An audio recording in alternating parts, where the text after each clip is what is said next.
Well,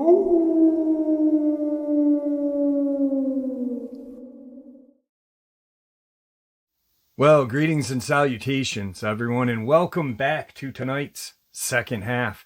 Before we jump into tonight's second half, a couple links. As many of you know, I rely on Patreon, PayPal, channel membership, and the merch to help the channel to continue to grow and go. Links to Patreon, PayPal, and channel membership is in the description below. Merch displayed directly under the video. Also, Dogman Frightening Encounters, Volume 1 through 3, the audiobook versions. They were written and researched by Tom Lyons, narrated and produced by me, Jeff Nadolny.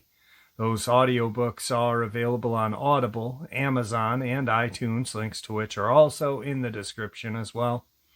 And finally, last but definitely not least, if you'd really like to help support this channel to continue to grow and go, simply subscribe. It doesn't cost a cent. Click that like button, takes half a second. If you don't want to miss out on any of the informative uploads I put out daily, click that bell icon, and folks, please leave a comment. Why? Well, because all these things really do help the channel to continue to grow and go. And yes, folks, they do matter. Now, everyone, I have taken far too much of your time. Let's jump into tonight's second half, shall we? Today's first terrifying experience. This happened to me just over a decade and a half ago. Now, I've gone back and forth a couple different times on whether or not to share this, partially because I know some won't believe it, and partially because I don't want to relive this in my head anymore. My uncle we'll call Bob. His daughter, my cousin, we'll call Sue. They used to live a good distance out in the woods. I'm not going to say what state, but suffice to say, it's a very rural area in southeastern United States. The closest main road was a couple of miles away, and it was one gravel road onto another to get to their house. The only house within walking distance, a long walk at that, about an eighth of a mile, was a second uncle of mine, John. And the two of them had lived in that house in the middle of those woods all of their lives up until Bob decided to buy a mobile home and set it up a little further into the woods. Yeah, it probably sounds nutso to want to live in the middle of the no friggin' nowhere. The town's TV cable service didn't even offer service to his house, and you could barely get cell signal half the time, but my uncle loved it. He was an outdoorsy type, and honestly a bit of a gun nut. He fancied himself a cowboy, I guess, always wearing a cowboy hat and watching old gunslinger TV shows on VHS. Like I said, no cable. My cousin Sue never knew anything different, so she liked living out in the woods just fine as well, up until they moved into the trailer, but more on that later. So, being a younger boy, I thought my Uncle Bob was the coolest guy in the world. I always enjoyed shooting and plinking as a kid. My parents bought me a .22 and taught me how to use it and how to safely handle firearms very young. So of course I loved visiting Uncle Bob out in the woods and going hunting with him and checking out his cool guns. That is until both my parents got switched to the second shift of their job, and I had to start going to Bob's house after school every day. At first it wasn't so bad. The lack of cable really bummed me out, but we had VHSs. But what really started to get to me was the walk back to my parents' car at 11:30 when they got off and came to pick me up. The gravel road that led from my Uncle John's house to Bob's was barely passable as a road, and lit by a single streetlight. My parents, convinced that a 12-year-old boy had nothing to worry about walking down a gravel road at midnight in the middle of nowhere, I mean, who's going to bother me, right? Would usually park at John's house and call down for Bob to send me walking down the road. It honestly wasn't that big of a deal. Bob would stand at his door and watch me walk up the road to make sure I was all right, and I'd no sooner be out of his sight than in the high beams of my parents' car, and they'd be greeting me back to safety. But it sure felt like a walk through hell. Other than the TV situation and the long dark walk, Bob, Sue, and I would sit around and talk about hunting or watching videotaped hunting shows. Bob loved hunting. Hunted every single day. Both of my uncles had been hunting those woods since they were little and knew damn near everything about the area. Bob had some pretty cool spooky stories he would tell us from his hunting experiences. Mostly just weird sounds in the woods, occasionally seeing some weird things once or twice. It always tripped me out when he would tell Sue and me those stories about the woods around the trailer we were sitting in at that very moment. Of course, John would never back Bob up on those stories. If you asked him about any of them, or if he had ever seen anything, he'd just say something kind of dodgy about how you can't explain everything, and just because he didn't know what something was, didn't mean it was anything weird. I don't remember a single time John confirmed anything Bob had told me, at least not with any kind of conviction, but that's probably partially because Bob was a natural-born storyteller. He could make a scary story up off the top of his head that would give Stephen King nightmares. That was something else we did to pass time. We sat around and listened to horror stories that my uncle would come up with. Now, don't get me wrong, he never mixed up his real life "this happened to me" eerie-type stories with his obviously made-up supernatural-type stories, but knowing how John kind of shrugged Bob's true stories off, and knowing how good of a storyteller Bob was, I always took his tales with a shaker of salt. So anyway, like I said, I really liked hanging out at Uncle Bob and Cousin Sue's, and going hunting with Bob, and everything was pretty normal at their trailer for a good while after they moved in. They had even gotten an indoor dog that I loved to death and loved to play with, named Muffin. I had maybe been staying with them after school for probably a month when all of it went to crap. When it first started, I really kind of wondered if they were playing a joke on me or setting up some tall tale of a story. It never seemed to happen when I was there. Only on the weekends or after midnight when I had gone home. Someone was trying to screw with Sue's head. Bob would be gone during the day hunting or down at town, and someone would mess with their trailer, knocking on the doors, knocking on walls, throwing sticks and rocks at it. Now, Sue was no Southern belle. She knew her way around a 12-gauge pump shotgun better than most people. But one can only sit in a trailer in the middle of the woods alone and listen to the windows in the other rooms get knocked on before you start to wonder who the heck is coming all the way out into a rural bum-F Egypt to mess with you. Not to mention the stuff happening at 2 or 3 in the morning. Sue and Bob had bedrooms on the opposite end of the trailers, and at either end, looking outside their window, was a clearing, maybe 40 to 50 feet wide, and then a tree line. At night, in the early hours of the morning, Sue would hear someone walking rather heavily around the wood line and occasionally screaming in a high-pitched scream. My dad and my Uncle John suggested it was a panther and not to worry about it, but Sue took to sleeping with the 12-gauge next to her bed anyway. Like I said, I honestly didn't believe it at first. I could barely muster the courage to walk from one end of the gravel road to the other at night, with a full-grown man with a gun watching over me. Who the F would have the balls to be wandering in the woods at 3 a.m., screwing with an obviously armed woman? And the fact that it only happened when I wasn't there seemed a little too convenient. I would have thought maybe they were setting me up for some kind of grand story, or even that Sue, she was a bit of a drama queen, was making it up for attention, except that they were kind of keep hush-hush, at least from me. The little bits of info I got were from mostly hearing other room conversations between Sue and Bob, or Bob and John. I had to piece together what was going on, and question Sue about it later. At first, she just kind of said it was nothing for me to worry about and everything was fine. That is, until one day after school. I got to their house and Bob and Sue were waiting for me at John's house to walk me down to theirs. This was unusual.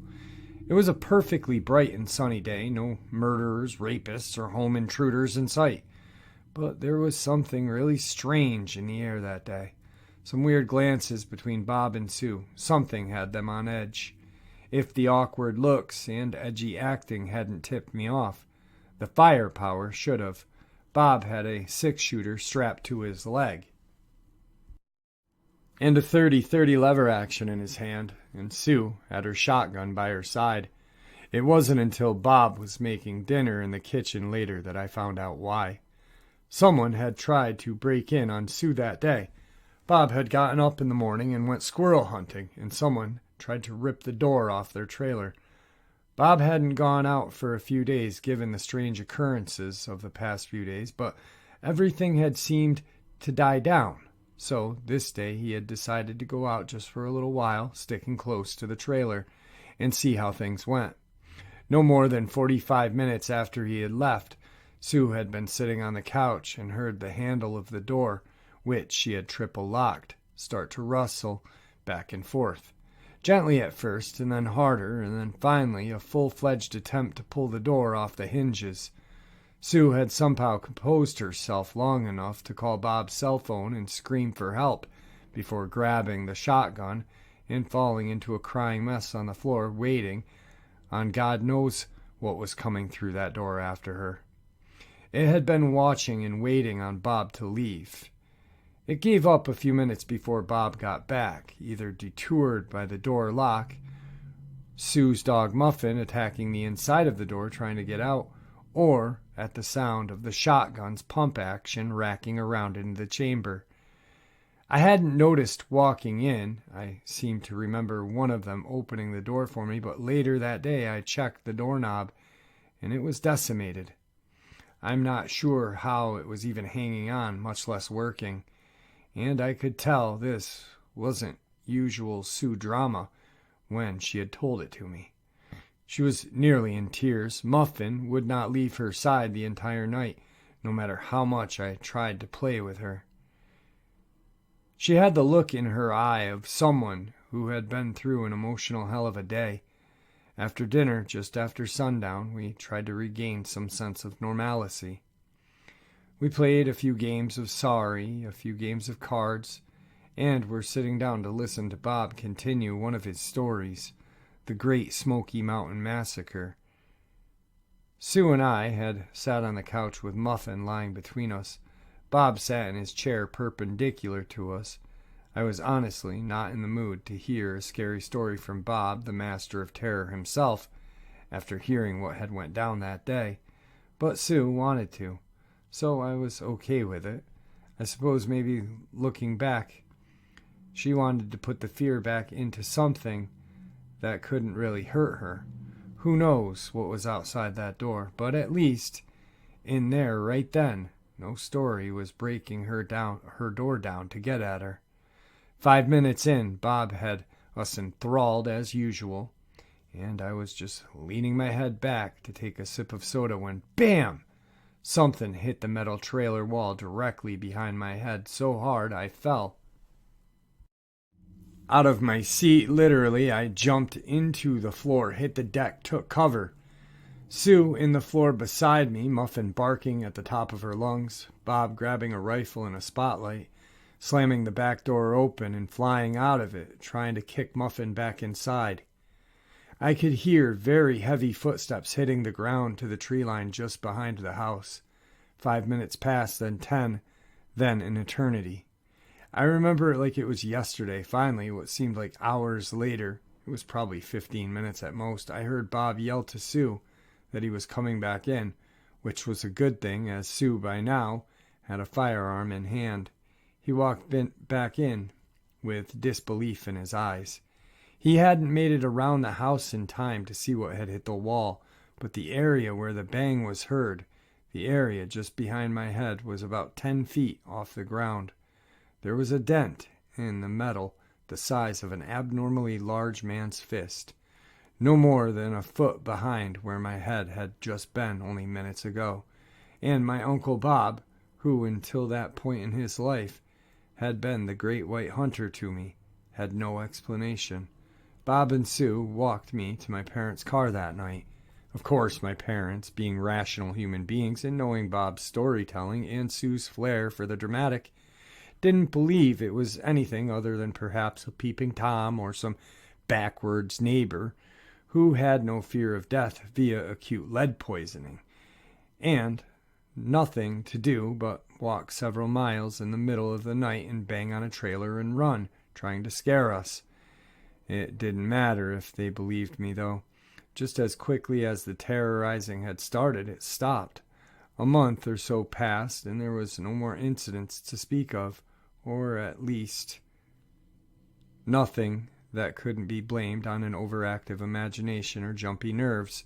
No more taps, no more muffin barking fits, no more replaced doorknobs. Still, the occurrence made Bob decide that maybe they should cut back a few trees and extend the wood line away from their house a bit, if for nothing else than to extend the sight lines just in case.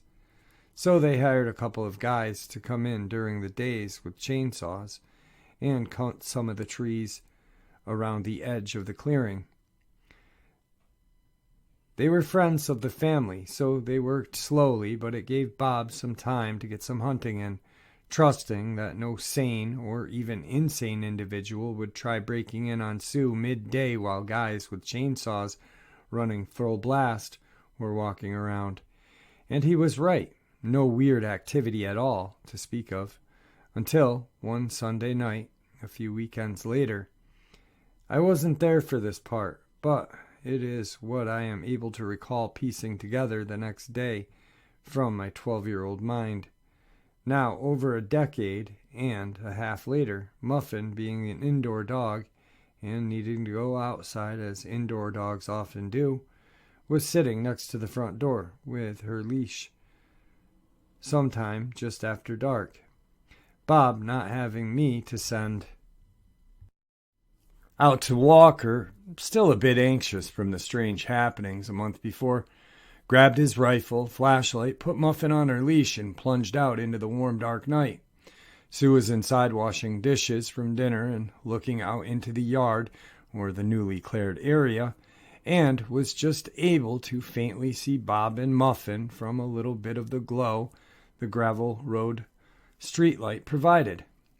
Almost no sooner than her paws had hit the dirt, Muffin flipped crap. She was a small dog, maybe 20 pounds, but she was hitting above her weight, barking and pulling Bob toward the tree line with everything she had. Bob was no small man by any means, but trying to balance a flashlight in one hand, a dog with a leash tied around it, and a rifle in the other, I guess it's fair to say that Muffin was winning the fight. After getting Muffin to stop yanking his arm out of socket, Bob tried to shine his flashlight at the tree line to see what Muffin was barking at. But the beam wouldn't quite reach. All he could see at that direction was what looked like a very thick tree stump the yard clearing had left, and then the tree stump stood up. Sue, inside at the kitchen window and being a lot closer than Bob to the end of the house/yard the former tree stump was now standing at, said the figure was tall, very bulky. Tall meaning over 8 feet in height, and bulky as in as wide around as a large tree stump.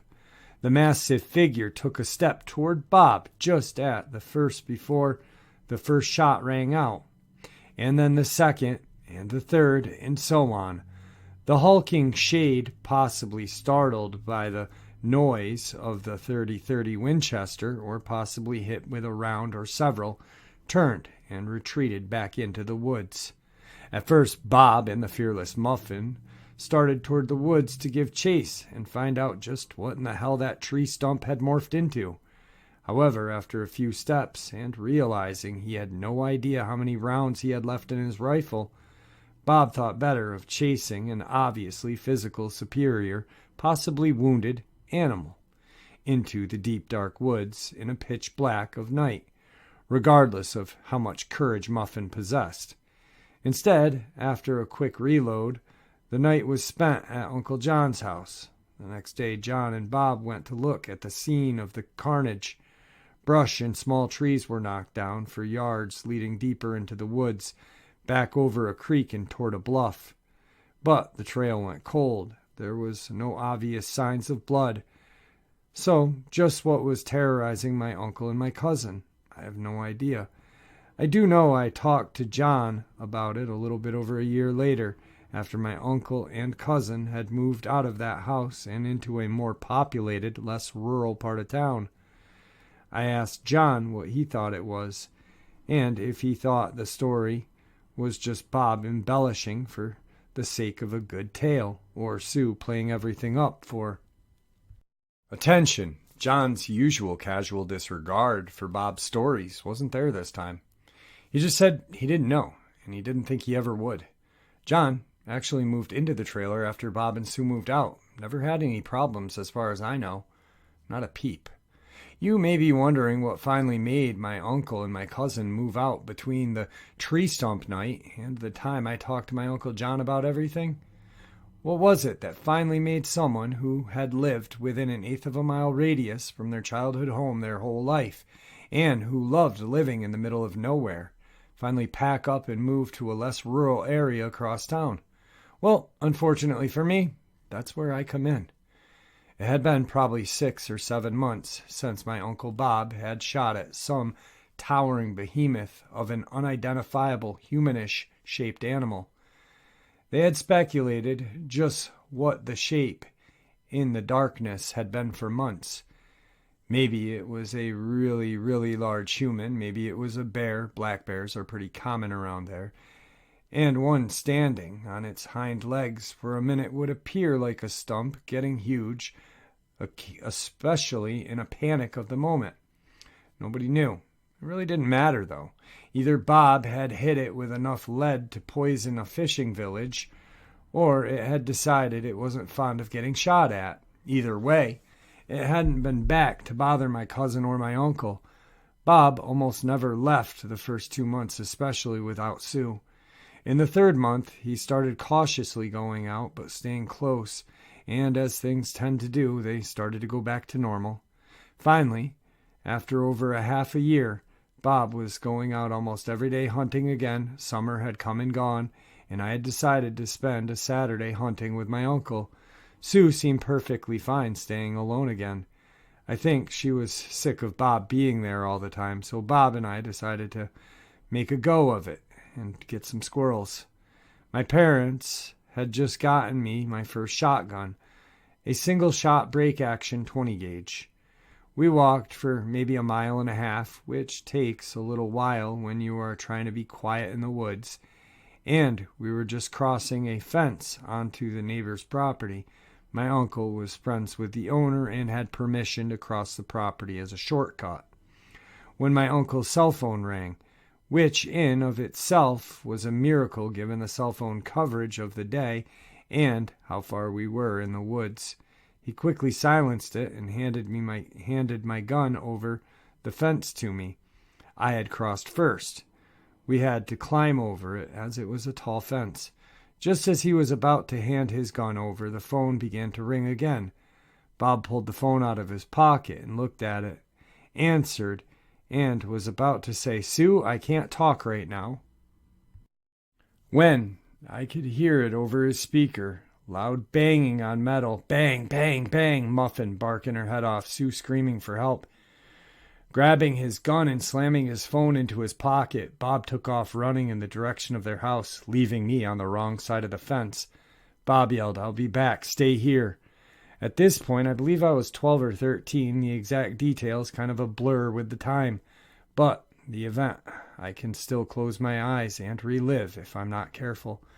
Bob running as fast as he can through the woods, rifle in hand, his brown jacket getting smaller and smaller in the distance until I'm alone. I'm alone in the woods, not old enough to even drive, barely a teenager, not even in high school yet. I'm alone in the woods, no one around for miles, with a single-shot shotgun and a pocket full of shells as my uncle speeds off to defend my cousin from God only knows what kind of monster my imagination was coming up with. I had never even seen the silhouette of what they had seen that night. Only heard the description and the sound of the banging coming from behind my head that night, 10 feet off the ground. I was alone in the woods, and Muffin, all 20 pounds of her, was trying every bit as hard to get out and tear the monster's throat out to protect my cousin. But I was here, almost defenseless. I was alone in the woods, and I was scared to death. Put your 12-year-old self there. Put your 12-year-old self in the woods alone, with a monster and the demons and every creature from under your bed and stuck in your imagination. Up until that moment, I had never been scared of the woods, but right then and there, I just wanted to get out. At first, I was able to stay pretty calm and collected. I carefully unloaded the single round in my shotgun after taking a good 5 minutes glare around the area to make sure I wouldn't need the single round immediately, slid the gun under the fence, climbed over the fence myself, and then reloaded it. I wanted to get out of there really badly. I knew roughly the way back, but honestly, I wasn't sure I wanted to go back to my uncle's house given the current situation. I figured I'd follow the trail most of the way to his house, then veer off to the left to make my way to my Uncle John's. It would be at least a moderate safe place to go, at least a lot safer than waiting around here for Bob to scare off whatever was trying to break in on Sue. Just for it to come out here and find me wandering around. At least she had a house, a dog, and an arsenal of Bob's firearms to protect her. Hell, I only had one round at a time. So, weighing the risk of getting in trouble, or not staying put like Bob told me, versus the risk of getting eaten by a monster, I started down the trail back to John's house. At best, I'd run into Bob coming back for me. At worst, I'd get to John's and call Bob's cell phone and let him know where I was. And at the very worst, I'd run headlong into this monster and have to fight for my life with what would be the equivalent of a BB gun to it. At first, the walk was almost peaceful, birds chirping, squirrels running about. They always knew when you weren't going to shoot them for some reason, and that's when they run out in front of you. I say walk because it started out kind of as a brisk speed walk, sort of, as fast as I could without crashing through the brush and announcing my presence to whatever was within earshot. But then something changed. There was no more bird sounds, no little animal noises, just a steady, heavy crunching of foliage underfoot. And it was not by me. Something coming toward me, and that was just out of sight. It couldn't be Bob. It was coming from the direction I'm coming from, but behind me, walking with me toward Bob's house. Oh, crap, I'm out of here. I remember thinking under my breath as I broke into whatever I could manage for a sprint in the heavier underbrush. A minute into my sprint, I started thinking I was silly. There's no way anything's behind me. After all, isn't this whole thing just Bob and Sue's imagination anyway? Their imagination now chasing me through the woods, and I'm still hearing it follow me? Something is still crunching away as fast as I am, keeping pace with me in these God-forsaken woods. By the time I hit the clearing to John's yard, I don't know if whatever it was still keeping pace with me or catching up or completely gone. For all I knew, it was my imagination. The second I hit the clearing, its giant arm was going to grab me and snatch me back into the bleakness of the forest forever. Propelled by that thought and gaining traction in the clearing, I didn't stop running until I was pounding on my uncle's door with everything I had. When he finally got me inside and calmed me down, he explained that whatever had been breaking in on Sue was gone when he and Bob got there. Sue had called John as well. And that Bob had just went back into the woods a few minutes ago to find me, meaning there was no way it could have been my Uncle Bob following me. John called Bob to let him know I was safe and sound, and a few long months after that day, as soon as they could afford to get out, Sue and Bob moved away from that trailer in the middle of the woods. As far as I know, after that day, they never had any more problems. However, on their last day there, Bob told me He joked to Sue he was going to leave a forwarding address on the door so the visitor would know where to find her. Somehow, the humor of all that one was lost. Wow. Imagine being that 12 to 13-year-old little boy. You know, with all the tall tales that were told by his uncle, and then his cousin being a drama queen, as he had stated, fear does come when false stories are told. If you have children, you know what I'm talking about. My daughter will watch something scary or talk to her friend and get freaked out, and all the lights are on in the house. And, after that, it eventually dissipates because there's no more talk of anything like that after. But this poor boy has to hear what's going on nightly and then see some of the damage, to ask his other uncle, hey, what's going on at Uncle Bob's? And him to say, I'm not sure, I don't think he's making this up though, is, it's enough to put you on edge. And then it's all over. You hear about this shootout, the siege, the battle. Uncle Bob won. And you're out hunting a couple months later, and bam, it all happens again. And you're stuck out in the woods alone, petrified of your shadow at that point. Because at that point, reality set in. Reality really set in. Because at that point, you are now thinking that this animal, this monster, this creature is now stalking you, and you can hear it for real. It's not just in your imagination. But with the reality and your imagination, it's all far worse. And then your family moves out of a place that they've lived forever. A place that your uncle has lived in his entire life, loved, cherished, and moved into an area where you'd never see or ever feel you'd see your uncle at. And there he is, playing a hillbilly Martha Stewart. That's the real deal, my friends. That's the real deal. All right, folks, I hope you all enjoyed tonight's second half as much as I enjoyed sharing it with you. I'd like to thank you all for supporting the channel. It is your support, after all, that helps this channel to continue to grow and go. And honestly, what makes it a place where people can share their experiences, ideas, and theories, judgment and ridicule-free, just simply treated with the respect that we all do deserve. Everyone stay safe, happy, healthy, and ever vigilant, keeping an eye on our children, the most precious gift we are given, our pets, the best alarm system we could ever have, family and friends, the people we love and care about.